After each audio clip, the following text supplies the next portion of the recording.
Katie, how good are your children at eating their fruit and veg? Because it seems like not very good, the majority of them. Yeah, a new report says just 1 in 10 teenagers, particularly, eats the recommended 5 portions a day. And as we know, that 5 portions is the bar set quite low, because they say 7 or even 10. That was the recommendation the other day, wasn't it? Keep you healthy, yeah. So Louisa Jones has been finding out what's driving their choices.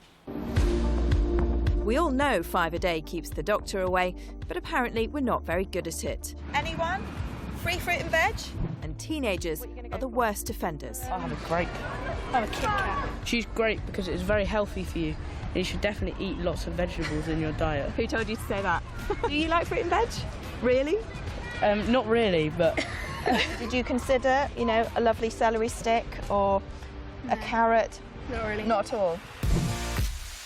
Do you think that you eat your 5 a day? I wouldn't say so, no. Yesterday I had 2 bananas and that's all. So carrots and cucumber. And fruit? I had some kiwi and bananas. That sounds like 4 out of 5. OK. I'll have the chocolate and I'll have strawberries as well. And I think if you're with your friends, you're more tempted to go for the sweet option than you are the healthy option. Why do you think it's important? If you're not healthy, then something bad's going to happen. So is that going to make you eat a celery stick for me? What? And it's just shocking to see, actually. We're joined now by the psychologist Jo Hemmings. I mean, I was taken aback by these figures. You kind of think, oh, yeah, you know, children aren't eating quite as much as they should be. But actually, you know, more than 9 in 10 older children not eating 5 portions a day. And it's a really small number that are. It's tiny, and it's really that sort of over 11 to 18 age bracket that really aren't eating it, because, you know, fast food is available, it's plentiful, it's cheap, it's sociable. They kind of go off, their lunches are not being packed for them anymore, so there's not so much parental monitoring, and they kind of go off with their mates, and sort of fruit and veg just get sort of sidelined in that part of their life. You say you're shocked, but did you choose to eat broccoli at 14? I didn't. No, but interestingly, I think with broccoli, with kids, for example, whatever. younger You know what kids, I mean. yeah, no, but you can say it looks like trees. But a lot of veg for younger kids can kind of be dressed up and made to look more interesting or playful. But when you get older, you kind of know it's good for you, and you don't do anything that's good for you, whether that's behaviour-wise or food-wise. You're in that sort of rebellious. So is it children, mode. are these older children, are they ones that perhaps, you know, haven't had the routine of eating fruit and vegetables all throughout their younger childhood?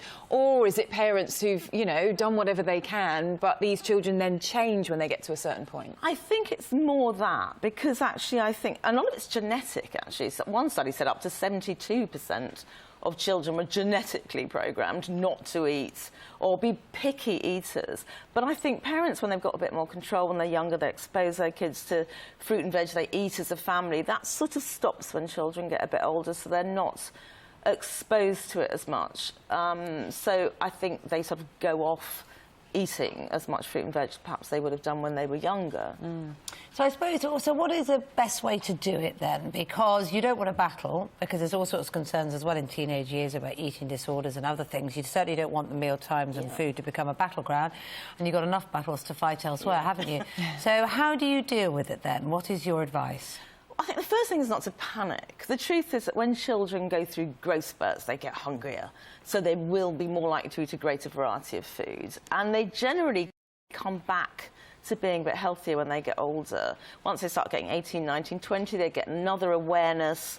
You know, lots of new vegetarians, for instance, about. So they'll sort of come back to it, and nature will take care of them. Your taste buds change as you get older. I used to hate Brussels sprouts, and I love them now. And I think that's quite common, isn't it? That you adjust to very strong flavours as you get older in a way you can't when you're little. Indeed, and you get more adventurous with what you eat. You eat out perhaps more. So I think, again, you adapt to it. I mean, people say, you know, what trickery would you use to sort of get your child to eat more? I think actually one of the things is just have that available as snacks. So when your kid comes home from school, don't have the crisps, don't have the chocolate, you know, have fruit, have carrot sticks, whatever it is. I mean, if that's available and they're hungry and they want to raid the fridge, you know, that's going to be their We've got only the choice. selection here of what is apparently the most hated veg in Britain. So number 1, Brussels sprouts, number 2, cabbage, 3, spinach, and 4, swede. I can't believe spinach, because I think that's a really handy one to chop up really small, and you can kind of, you know, sneak it in quite a lot of dishes without people spotting it. Well, actually, and ditto sort of swede to a degree. I think when you see it like that... It doesn't look appetising necessarily for children, cabbage does is it? often overcooked, isn't it? So it's a soggy And mush. that smell. Yeah. And Brussels sprouts are that sort of must-have vegetable that goes with the Christmas roast or occasionally another roast. But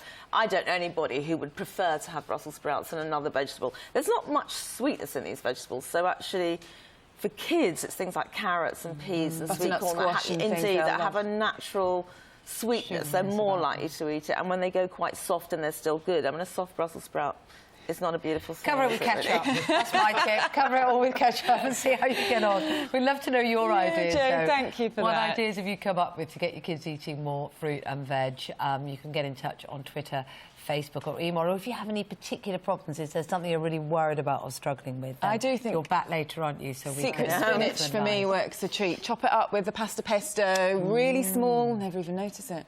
I love that. Yeah. You're duping Ella Rose. Well, kind of, young I know, and but then innocent. Jo's just told me don't trick them. Well, I think that's okay. Might That backfire. particular dupe's all right. I'm going to be in a whole load of trouble when she's older. Now, we're